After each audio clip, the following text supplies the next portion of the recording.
Pourquoi avoir écrit l'Odyssée? Eh bien parce que l'actualité nous interpelle, l'actualité nous y oblige. Ceuta, Melilla, Lampedusa. Combien de fois n'avons-nous entendu ces noms de localités qui riment avec des pertes en vies humaines au large de ces frontières qui séparent notre continent, l'Afrique, de l'Occident?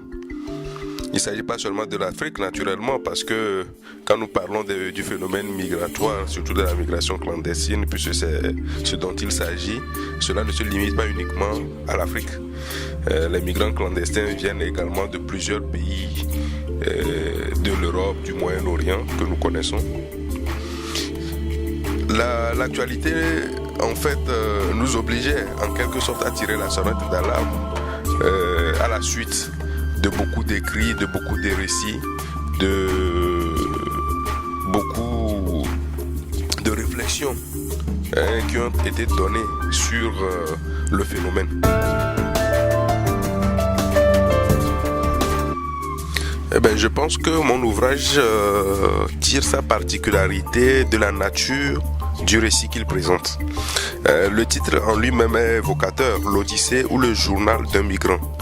Donc il s'est agi de raconter la vie d'un migrant, de présenter son journal, donc il partage avec le lecteur.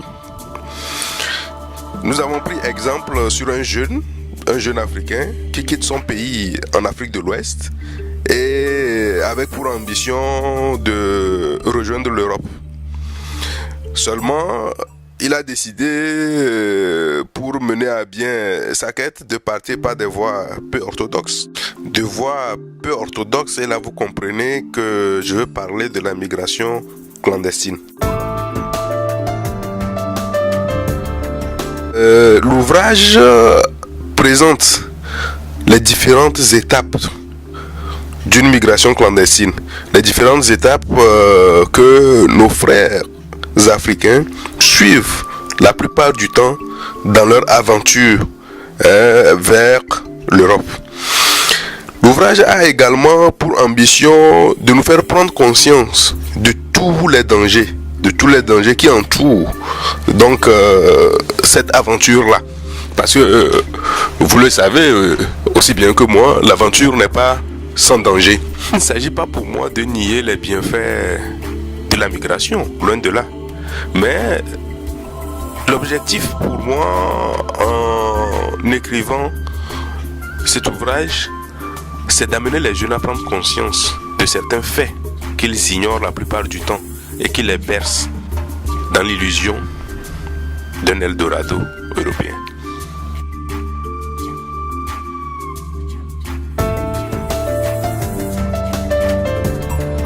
Je m'en vais vous proposer 3 extraits de mon ouvrage. L'extrait 1. Il est un rêve inavoué que nourrissent de nombreuses personnes dans les pays en voie de développement, celui du mieux-être, le rêve de l'Eldorado. Ce rêve qui en général touche les couches les plus jeunes fait miroiter à ces derniers l'illusion d'un mieux-être une fois les frontières de l'Occident franchies. Malgré les multiples et décevantes expériences vécues et rapportées ça et là par ceux qui ont déjà eu à tenter l'aventure, cette illusion demeure et tend de plus en plus à concerner les cadres des administrations publiques des pays concernés. Extrait 2. Une forme de prostitution donc? Oui, mais une forme particulière puisque reposant sur l'initiative des populations autochtones, contrairement à la prostitution traditionnellement connue, qui, elle, tient de l'initiative de la femme.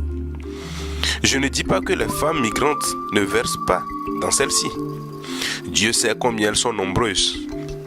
Du coup, la conception répandue au sein de la communauté agadésienne considère les migrantes comme de potentielles prostituées. Mais, qu'est-ce qui explique que les femmes acceptent de se prostituer? Pour l'argent, bien sûr. De nombreux migrants quittant leur pays n'ont pas toujours les moyens de se payer la totalité de leur voyage jusqu'en Europe. Il leur faut donc travailler à chaque étape pour assurer leur transfert vers les nouveaux points d'embarquement. Pour ces gens, c'est un travail de longue haleine qui s'étend sur la durée. C'est ainsi qu'on peut facilement compter des migrants qui planifient leur odyssée sur plusieurs mois. Je ne te cache pas que j'ai bien été tenté par le gain facile. Je veux parler de la prostitution.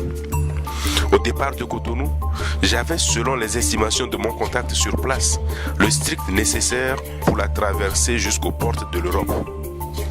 Malheureusement, une fois arrivé à Agadez, je fus victime de la mauvaise foi d'un jeune homme qui s'était proposé de m'aider et qui a disparu avec les 350 € qu'il m'avait réclamés pour le travail. Extrait 3. Même s'il s'avère que le problème de l'immigration clandestine de masse ne touche véritablement que certains pays d'Europe, il y a lieu de remarquer qu'il s'agit d'un phénomène planétaire. En effet, s'il est vrai que l'Europe demeure le continent d'accueil par excellence de cette catégorie de migrants, il est aussi vrai que ces derniers viennent de tous les horizons: Afrique, Asie, Moyen-Orient, Amérique latine et même d'autres pays d'Europe. La nécessité d'une action concertée de l'ensemble de la communauté internationale est donc plus que d'actualité pour juguler le problème. Mon avis est qu'un soutien plus accru de la promotion du plein emploi dans les pays de départ serait un atout considérable à la gestion du phénomène. Les énormes moyens mobilisés du côté de l'Occident pour établir des barrières aux frontières des pays confrontés au fléau pourraient par exemple servir à financer des programmes en faveur des jeunes et autres couches démunies pour appuyer les programmes stratégiques de réduction de la pauvreté et, ce faisant, concourir à limiter l'hémorragie à la source. L'Europe dans son ensemble devrait en outre revoir sa politique générale de l'immigration. Tant que les solutions aux problèmes se limiteront à la gestion ou aux voies et moyens visant à empêcher les clandestins de franchir les frontières européennes, rien n'empêchera des milliers de migrants de toujours affluer aux portes de l'Europe et rien ainsi ne saura éviter les drames tels celui malheureusement survenu une fois encore ce 3 octobre 2013, alors même que le vol me ramenant de Casablanca à Lomé venait de s'immobiliser sur le tarmac de l'aéroport.